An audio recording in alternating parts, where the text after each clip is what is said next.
সব সময় আঠার মতো ইস্তেগফারের সাথে লেগে থাকি আর সব সময় পড়তে থাকি আস্তাগফিরুল্লাহ।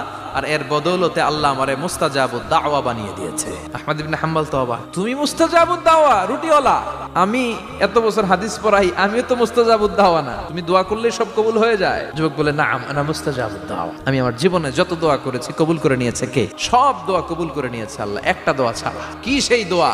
যুবক এবার বলতে শুরু করলো, আমার জীবনে যে দোয়াটা আল্লাহ কবুল করে নাই সেটা হচ্ছে আমি আল্লাহর কাছে অনেক চেয়েছি, অনেক দোয়া করেছি যে আল্লাহ, শুনেছি এই জামানার সবচেয়ে বড় মুহাদ্দিস, তার নাম নাকি ইমাম আহমদ ইবনে হাম্বল, আল্লাহ তোমার কাছে আমার চাওয়া আমি যেন এই ইমাম আহমদ ইবনে হাম্বলরে দেখে মরতে পারি।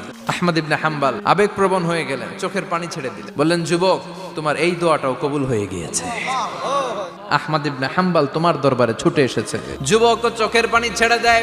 যুবক চিৎকার মেরে ইমাম আহমদ ইবনে হাম্বলকে জড়িয়ে ধরে, হাতে হাত রেখে মুসাফা করে, কপালের মধ্যে চুমু খায়।